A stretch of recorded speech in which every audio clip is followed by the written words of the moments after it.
Good morning. My first bit of feedback on this is it's really busy.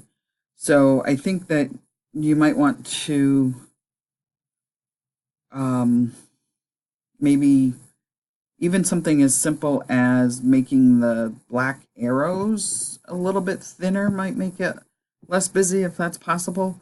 It There's a lot going on. I'm not sure that you need all of these. I like what they say, but those could be covered in the content area. Um, so, if you want to leave them, that's okay. If you want to take them out, that's okay. One thing I will say is that you want to format them so that the words aren't split up because that's really doesn't look great. So I would say, whatever you have to do to reformat them to have the words not split would be better. The problem is good. You might want to think about my comment in your module one is, are there additional aspects of the problem now that you're adding this one credit course? And in your module one, you talked a little bit about the fact that it's going to better prepare students for practice in an interprofessional setting, but also increase their comfort level. So, maybe those are part of the problem or part of the outcomes or whatever. The other thing I would say is maybe take out the master occupational therapy students and just leave it as occupational therapy students, because certainly this is something that would be applicable to OTA students and if we went to the doctoral level, because now it's expanded beyond your institution and is in the greater field of OT.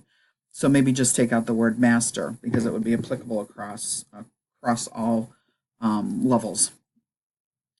Good with the influencing factors. I think those are appropriate. Again, I like that you've clarified here, but again, the formatting is funny.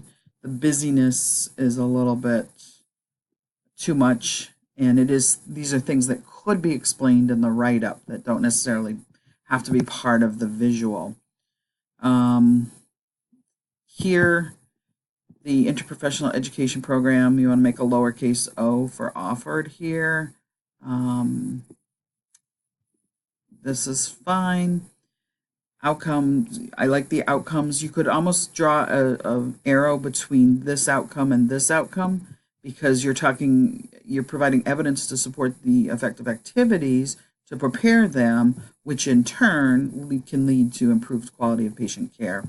So I see an arrow going here, and then meeting the ACOT standard. So aside from the busyness and the word funkiness, this is good. I think you've got the important components here. So I guess now the next step would be just doing the write-up for this part. Okay. So I look forward to speaking with you Thursday. I apologize for the confusion. For some reason, I never put it in my book, and then I don't know why I didn't have it. I don't remember receiving this, but it's possible that I did and I opened it, but then didn't save the email. But for some reason, it didn't come up in my old email. So I also have 400 and something spam emails, which you shouldn't go to spam, but who knows? And I didn't go through those. But we got it now, and I look forward to speaking with you on Thursday. Take care.